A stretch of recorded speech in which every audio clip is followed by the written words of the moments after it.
We are live. Hello, hello, hello. Happy New Year. Hi, world. Everybody knows who that is. The genius Buddhist witch, Zane Spirit. Huh?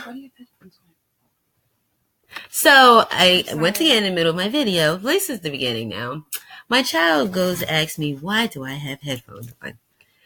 A, it's because I thought I grabbed her Beats and I wanted to look cool and realized these were not the Beats. No, and B, it just made me feel like a little disc jockey look, But now that she's bust my bubble, I'm just questioning. I'm going to take them off now. And I mean, I didn't tell you can keep them on. I was just questioning. Nah, you like ruined the whole. Beautiful Virgos, though, Love the Virgos. Hey, freaking earth signs. Anyways, so I wanted to talk about this whole January. I interrupted another video. And there she goes again. Yes. I was thinking about what you said. I'm sorry. Woo. There she goes. So, yes. That's your child. Tomato. You birthed me. 15 hours of labor. Yeah. Can you go Virgo right now? Oh, yeah. I'm doing something, but... I'll be out in a second. I asked about the Wi-Fi, but you never answered. Oh, wow. See, I just love them. There's only children just kind of go, bam, we don't care what you're doing. You do the same thing to me. So, what about January? I don't even talk about January anymore. Let's skip ahead. Screw January right now. You did beautiful. I posted it on the page. I want to talk about these slugs, as well as I want to start the year off with a little knowledge. No, not too much knowledge, like real. I mean, minuscule, just a little. Yeah, it's only the second day in January. Can't kill him yet. So, I'm like, because I'm listening to your story, and then with your retrograde that's going to be with Pluto and Capricorn, and as well as Capricorn, the solar eclipse, and Capricorn. I was like, yeah, Capricorn's so huge. We're just like, well, what does Capricorn mean? Random. I just thought of that Tyrese song, Signs of Lovemaking. Sorry, and he is a Capricorn. Anyway, so, which comes after Sagittarius. So I was like, you know what? Stand by on that right now. And we'll talk about Capricorn in a second. I was like, why don't we all just get a basic reading? Because with everything, everybody wants tarot cards and oracle cards and astrology and natal charts and numerology and exorcisms. It's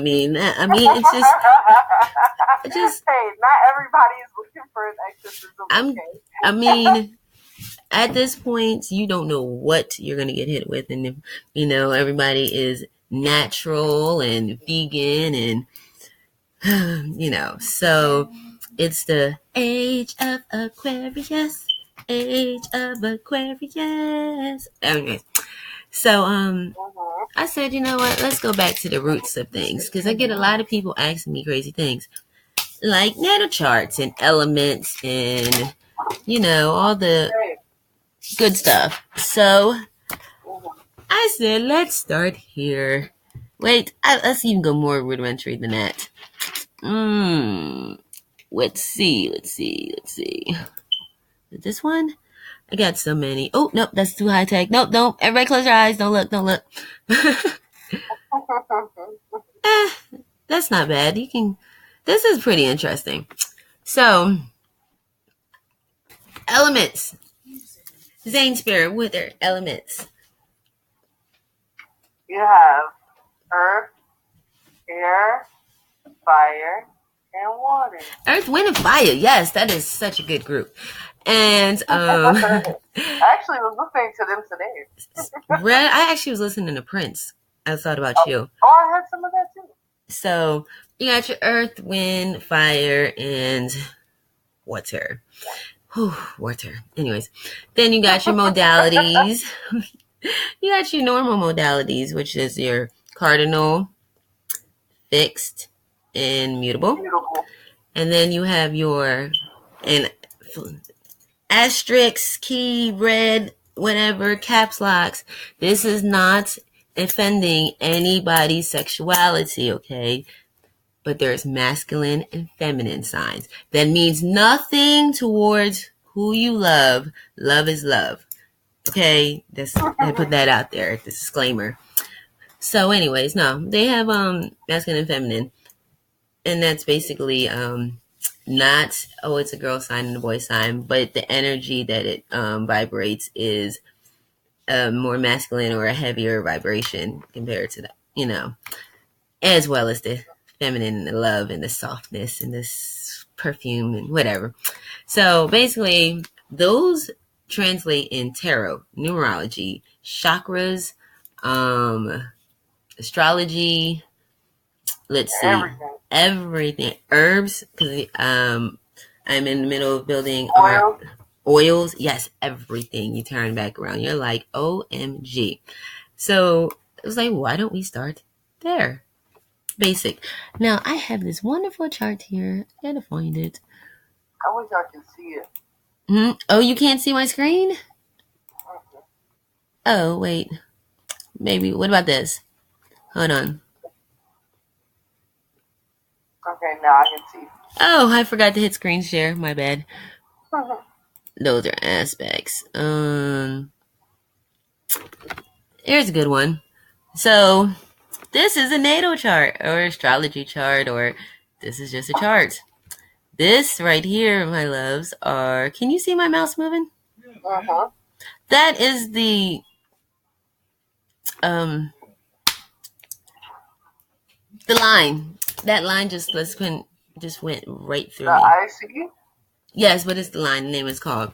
I can't remember it right now. I just had a really bad mind fart. Must be all that air from Capricorn or something clouding my brain or something. I don't know right now. Capricorn is Earth. Earth, Capricorn. See? Exactly. Earth, air. I don't know. I'm confused. As well as it's like 3 o'clock in the morning. Oh, it's the, whatever. I just had a really bad fart right there. Anyways. So, basically, sun rise around about here. This is before dawn, after sunrise. So look at these as like 2-3 hour blocks. Anyways, this is your rising, i.e. rising sign. Midhaven. Then there's your icy and your descendant. Okay, there you go, descending. Basically, in a nutshell, water means water. No, it means fluid. Water, fluid, emotions, all that. Then you got your fixed, air, fixed, stubborn, unmovable. We keep going on with the word fixed. And air, which is spirit, air, Then, what's next? Oh. Then you have, hold up, no, it's not. Capricorn is not of air. It's not an earth sign. Yes, it is. No, it's not. Yes, it is. Is it really? Right after that, it's Aquarius, which is air. Oh, yeah. I forgot about that. Oh, because they're the, yep. I keep forgetting about Aquarius. It's probably because I can never spell it correctly. So I just never. So I just forget about it. I am a Sagittarius myself. Anyways, so air signs, you're spirited. They're intuitive. They're very intellectual. Very in their head, but beyond where you think they're at. They're in like another realm, astral projecting somewhere. Then you got, earth, you're grounding. Your earth signs are foundational, grounding. Water, I told you, fluid, emotional, just all that, things that you can't control. And fire. So your fire, it ignites. Your fire signs basically kickstart. Now, they're going to action. Yes, your action is going to be with your fire sign, and you can go into which fire sign does what, but that's another conversation. So basically, your elements, your modalities, fixed, mutable. Mutable means whatever, they go either way. And then you have your cardinal, where they're just like, ooh, like, yeah, you know what I'm saying? Yeah, they encompass a lot. Yep. So cardinal signs are, I think of cardinals and I think of like the Pope, like the cardinals and the whole, how they have their systems over there. Anyways, because they're cardinals. And then basically, then our beautiful signs. Aries is number 1. Don't let anybody fool you. The chart does not read this way, ever in life. Will it ever read that way? Not even in Sidereal. Ever does it go that way. It goes this way. Woo! Counterclockwise. Starting at the 9 o'clock hour. Anyways, so Aries first. Basically, let me give you my little short story. Aries, immaturity, the young one. Hey, what? What do you want me to do? Shh. Fast acting, not thinking. Jump into the vortex. Yes, go for it. That's your Aries. I mean that loosely. Any of Aries, I don't mean to offend y'all or whatever, but that is that they're going to kickstart something. That boom. So as we talk Aries is also the first house, which is the rising house. Rising houses are going to, that first house is going to kickstart your life, birth, existence, soul, whatever, however you're looking at it. Your love. Yes. This is this. This normally is what you come in with. It's bam. It just, kind of like birth just happened. So after that, then you have Taurus, earth sign, grounded. Now baby came out. There's that Aries. Taurus like, gotcha. Caught it. Grounding him. Really good pick, foundation. Yeah, you on earth. Yep. Literally. And their foundation, like, oh, guess we need to put a house around this person, and guess we should get a job so we can handle that. So Taurus is productivity, finance, stuff like that. The things we don't think about when we're 2, those foundational things. Then there goes, oops, we had another one. There goes Gemini. Gemini is in air, like, they are on cloud 9. There's 2 of them. We didn't even make it to Earth. We are like on a cloud somewhere, basking in the sun. They're like, what about the philosophies of life? That's 2 Beyoncés right there. What? Yes. Anyways, put a ring on it. Like they're. But at the same time, if you got your little crumb snatcher little brother, like that little Aries, and then dad is over there working on the railroad, rounding up earth. Gemini is just like, guess I'll go read a book today. So they're more intellectual, Mary Kate and Ashley Olsen. Super sociable though. Like we Gemini's align with Mercury, which is the planet of communication. Which is the 3rd house. 3rd house is communication.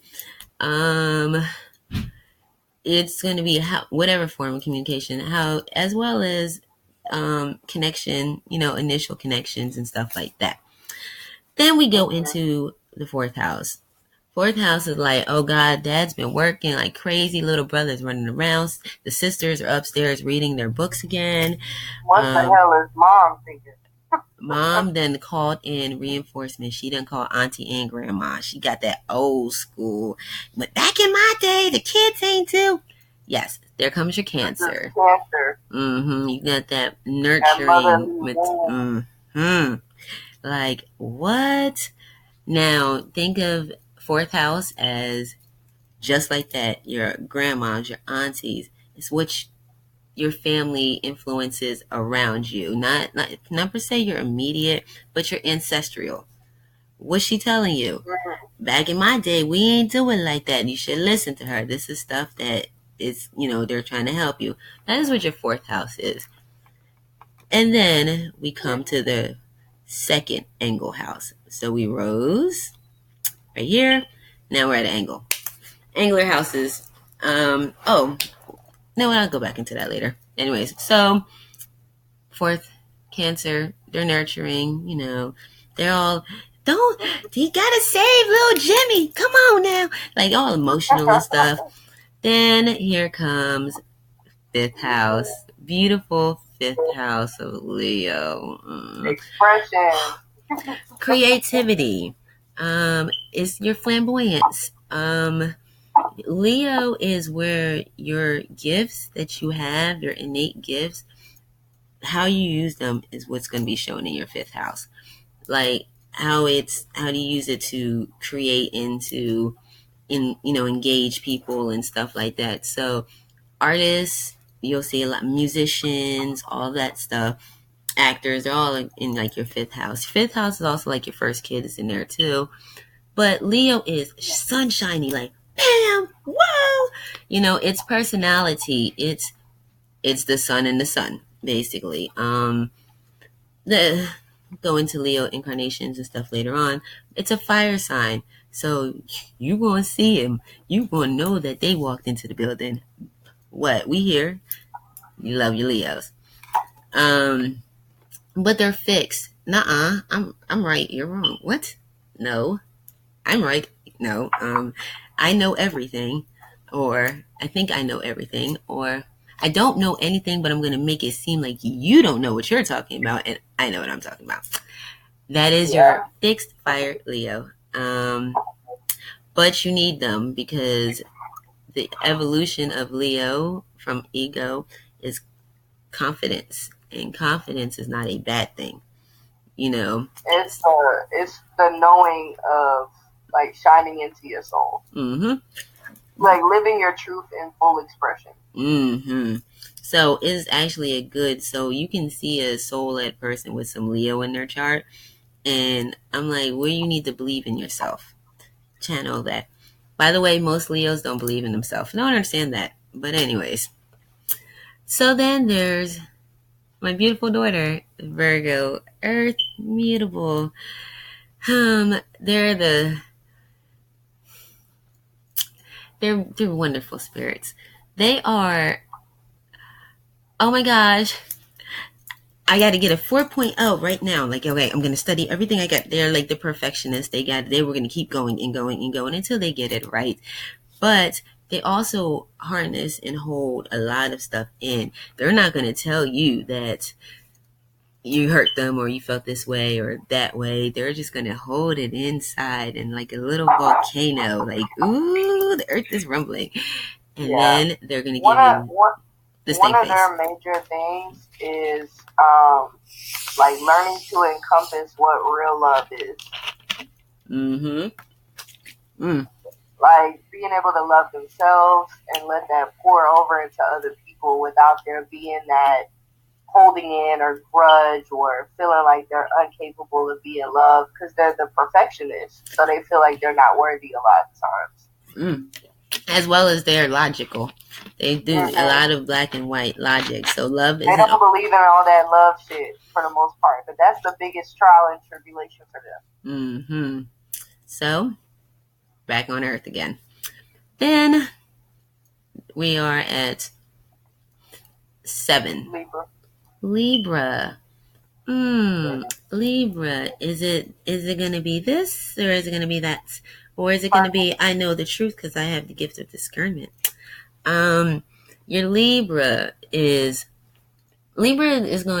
first of all, is a intrapersonal type career job purpose, basically. A Libra is literally, or Libra traits are to deal with other people. That is the whole purpose, is how do you want to deal with how are you going to affect others and others affect you. So Libras always have relationship problems or not, but you always see them. They are going to be social workers, peacemakers, anything that's going to have to deal with them and other people. They are discernment. They are balanced. They can be legal. You're going to see legal in them too. That is your 7th house, is your introspective house, as well as it is your philosophy, religion, your belief systems. What makes you? What is in there? Look at the 7, even the form of it. It's a straight line, and it's like, what is in there? It's like, all you. There's no other influence. Love it like that. That is your Libra. What do you understand? What is beyond what you think you see in the physical and the earth and stuff? Then you go into the infinity symbol of 8. That, God, would you imagine being on a roller coaster like that? It just kept going up and round and round. That is Scorpio. That is that Pluto Scorpio 8. The wonderful 8. That 8 is basically Scorpio led or influenced, or Pluto, because Pluto is the rightful owner, but we're not going to talk about Pluto not being planet anymore. Anyways, or is it? Huh? So, Scorpio, they get broken down and build back up, and broken down and build back up. The actual Scorpio has multiple evolutions from the scorpion itself to the phoenix. So they have to be broken down and pick back up. Your Scorpio influence people tend to have went through life. Like, golly, are you serious? Is this Maury? This couldn't be true. You couldn't have went through all that. That is your Pluto Scorpio led people. They're shed of everything. It's like the kid who goes into the forest and comes out a man. That is Scorpio. They're going to go through rebirth, regeneration, like understanding, lose it all. And because of that, their emotion, because they are water signs, is so prominent. Heightened because it is uncontrollable. That they come up, they're passionate. They are unlike other water signs, emotion, they are passionately like that, because this is like, are you serious? I've tried this 700 times. I still can't seem to, it's that emotion. It comes from passion. That is your Scorpio.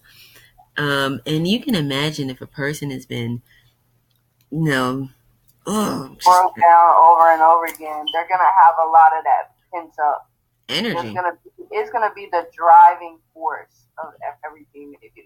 Mm-hmm. And literally, like, when somebody sees the worst in life, like, these are the type of people that are super secretive because they've been hurt to the point of they can't. A lot of times they have like a very tough aspect. Normally, what I've seen a lot is that tough aspect with Mercury, where they don't communicate a lot of those internal emotions. Or they communicate and they just don't tell us. So no, or they let it out during sex. Either one. Yes, that is. I will say that. So this is rated TV PG-13 MA. Scorpio. They have, there's a lot of them are unaware of the energy that they have. They are supposedly one of the most powerful signs because they have this gift of manipulation of energy. Scorpio walk in the room from a bad day at work, everybody's going to feel it. It is true, but they are not always the most powerful because you have the one that follows beneath them. But anyways, but they have, when it comes to transmuting your energy, that is something that they're good at. And for them, I think Scorpios try to do everything to avoid emotion because it is like, an uphill battle for them.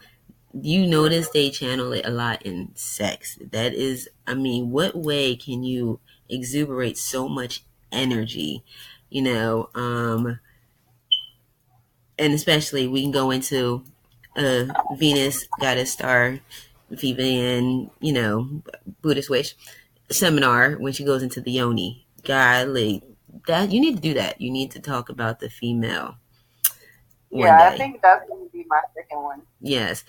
But, stay tuned for that. But you will understand how much energy that the yoni can take and what the Scorpio gives, and back and forth and vice versa. It's an exchange of ridiculous energy, i.e., they tend to be really good in bed, as well as they can manipulate energy. So they're gonna sweet talk you, talk Full you. of illusions. Sweet talk you up your jaw. But that 8 is a little on the mystic side or the metaphysics side, the occult side of things. Look at that 8, up and down. What's up comes down, as above and below. As above, so below. So, below.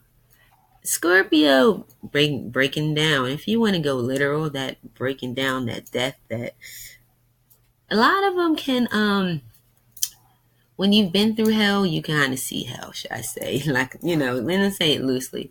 But a lot of them are very in medium almost, or messengers, or, because that energy alone and going through, like they say, I seen the light. I almost died. I seen the light. My whole life flashed before my eyes. Same, that's kind of like that for them. But then they were like, oh, snap. Is that Gabriel? Is that Michael? Archangel? You know what I mean? So they kind of like, we'll go into that later. But that's your Scorpio. So then,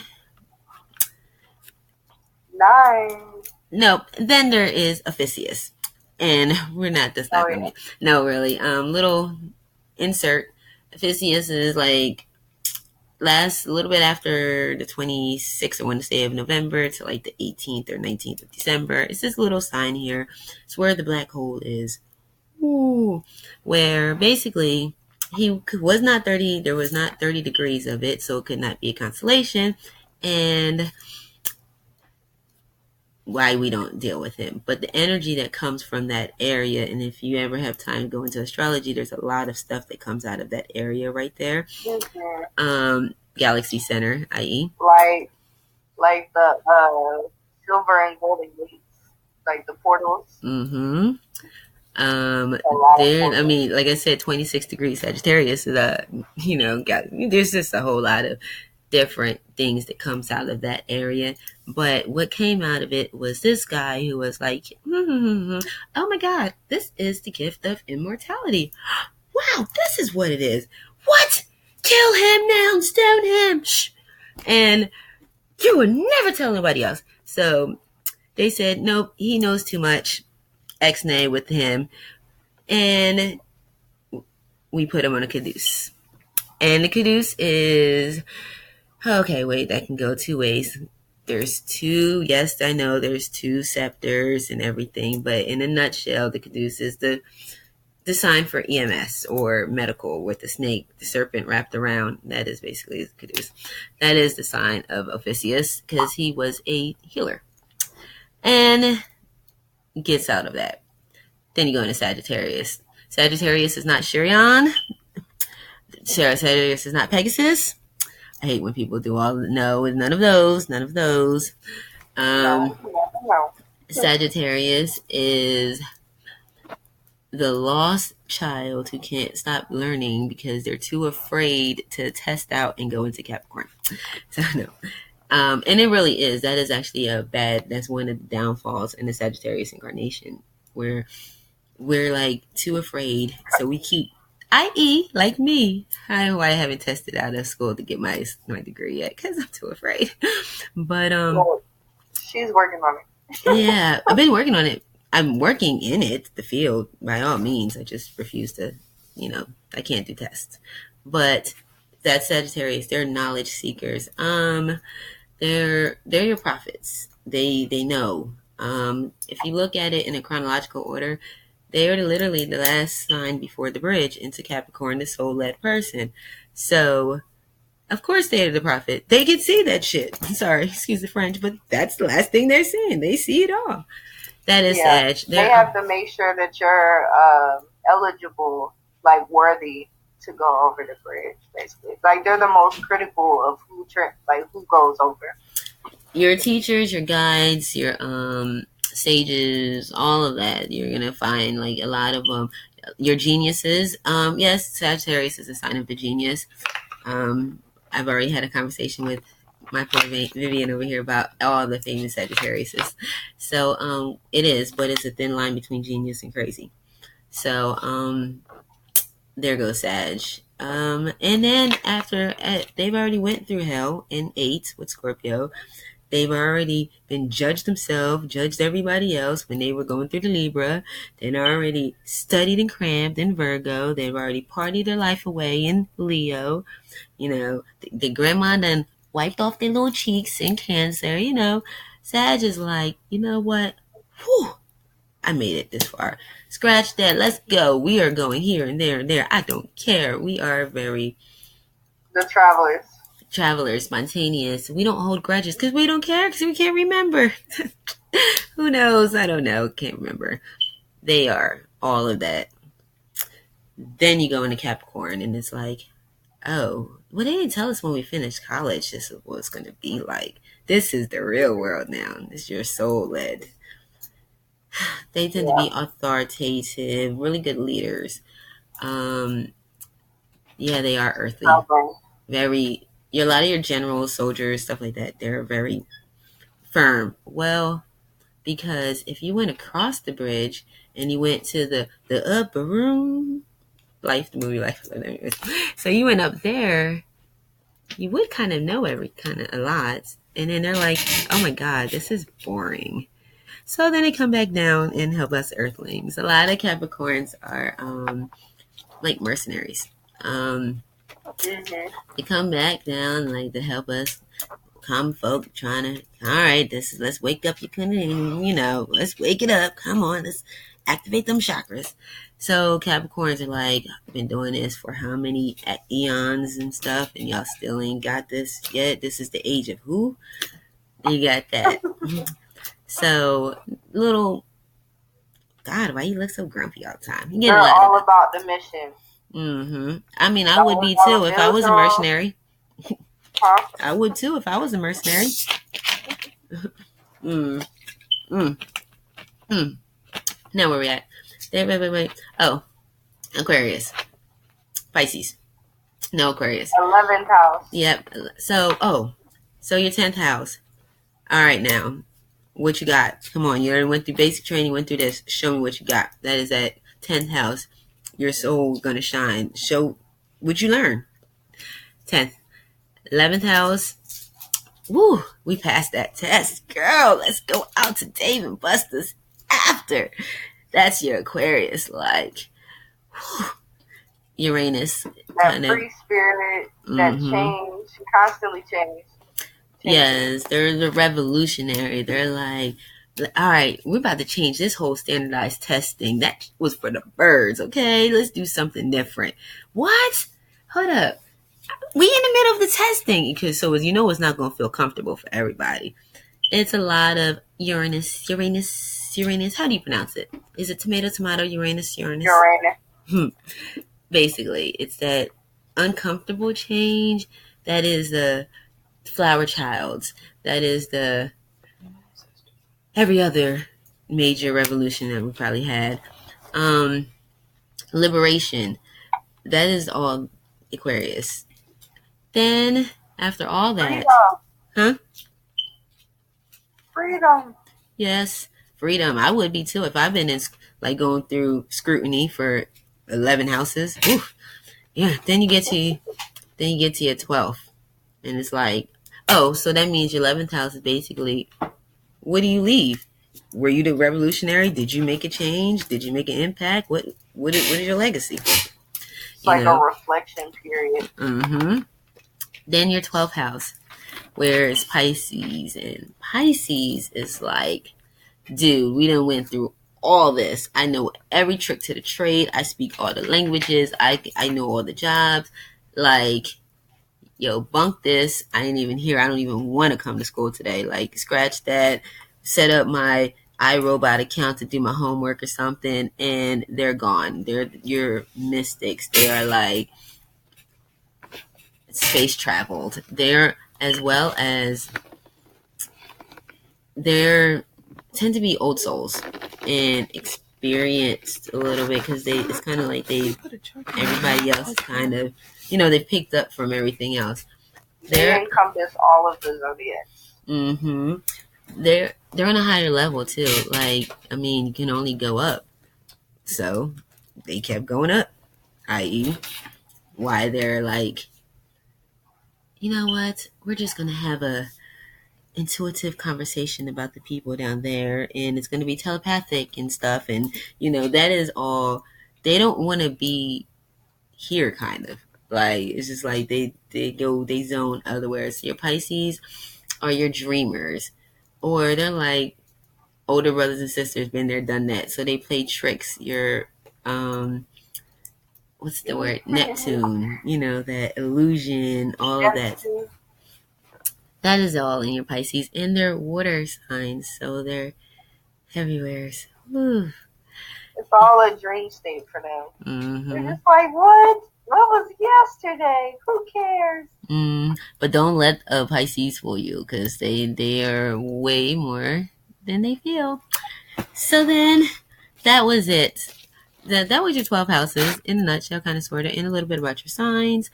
And if you peep the numbers too, 1 solo, individual, 2 dualities, help, 3 it's going to be a little balance. I think we're working this out, this harmony. I think we're communicating it. But your 3 is that little trinity. It's a little group saying. 4 is it's that square. It's kind of like, I need to do more. I need to know more. Come on now. Like, what? Come on. That is your 4s, just ready to burst. But it's a little shift or a change. You see a 4, you can see a change coming or a shift. 5 is that. Now, how do you look at 5s? Because I look at 5s differently.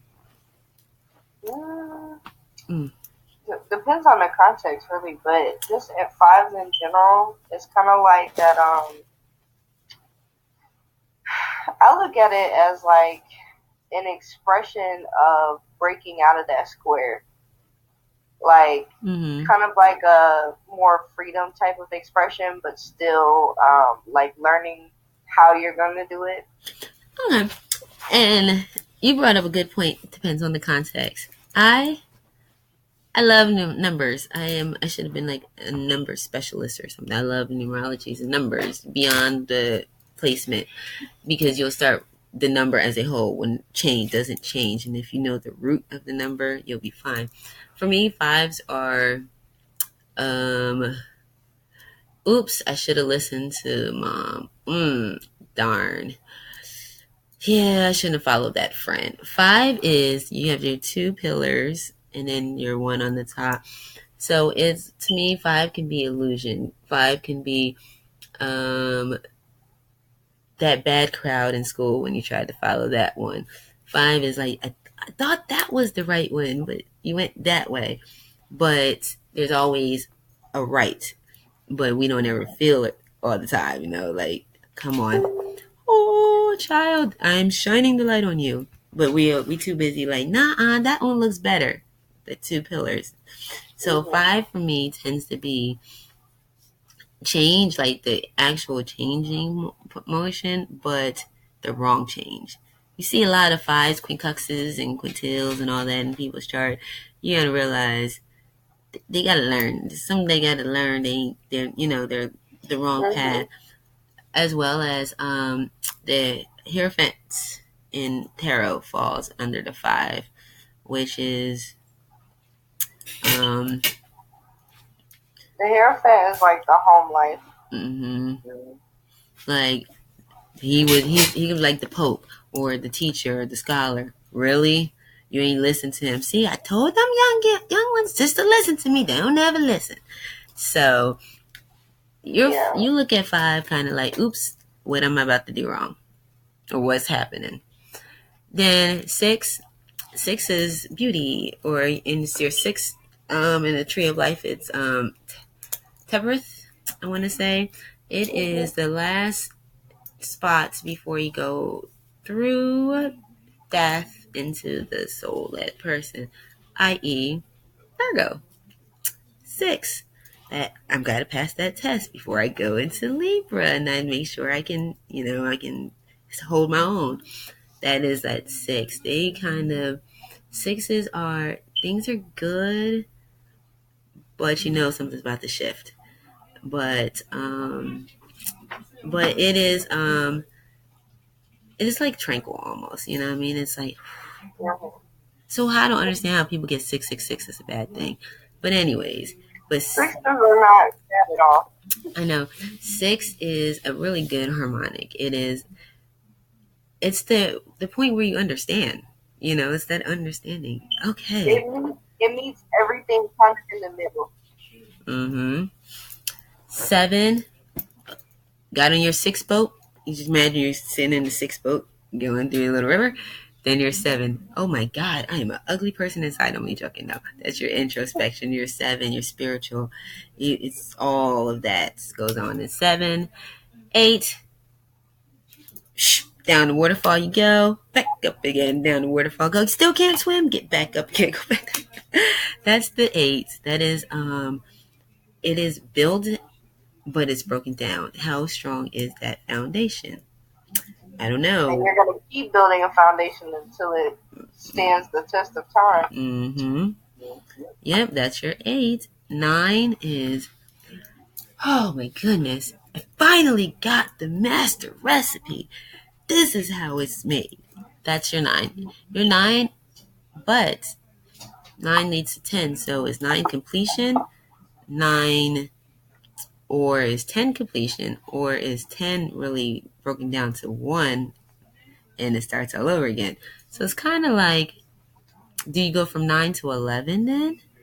But the thing is, if you break down, like I was just thinking about this, but even if you do 12, you're doing 2 plus 1 is 3. So you're right back at that manifesting. And you're right even back. 11, you're looking at 2. But even with 10, is that 1 again? You got to go back up, and then you got to start with the next. That new beginnings. If you get out of that 9. So a lot of people say, oh, I got a lot of 9s in my chart. Now, a whole lot of 9s in your chart is not always a good thing either. In your numerology, that means you ain't completing. So are you going back to 1-0? Or, yes, you mastered it, you're good, let's go to 11. Now let's work on teamwork, and the spirituality and everything else. Good question. And those are your numbers. They kind of work with the houses. Your signs, these are glyphs right here. Those are the symbols. Long stories about them. Look them up one day. Keywords. These are really true if you really think about it. I am. First, I have landed on Plymouth Rock. I think my brother's lying. I feel all the little kitties in the world. I will do this and I will do that, and I, because I am a Leo. I really have been thinking and pondering this situation, and analyzing, not overanalyzing. That's your Virgo over there. Then you got your, when you like to know, I know something, then you got your balance, your, come on now, is this going to work? It's not going to work. You got your Libra. Scorpion, I desire to stop taking this roller coaster ride over and over and over again to be happy. That's your Scorpio. Then it's like, I understand, young grasshopper, as I my bow and arrow. Stay your ass over there. I understand though. We're getting ready for war. Yes. Then it's I used to think like those little kids, like they're Capricorns. I know. I really do know, because like I'm so been there, done that, Then it's like, I believe that they'll get it right one day, or the whole world's going to combust and we're going to start over again. Oh, well, I'm going to go astral project somewheres. And that, my loves, is the basics. What you think? It was dope. I think so too. So, now there's a couple pictures. See what I was talking about there? I'll go into a little bit more detail a little bit later. But oops, let's get out of that. Let's get out of my secret stash. But I think we should go for now. I'm gonna go channel my inner Pisces and go play in my 12th house. You're gonna go believe. I'm gonna believe in the dark house of the 12 and see where my dreams are. All right. So I love you, V. Love you. Bye, guys. Bye, everybody.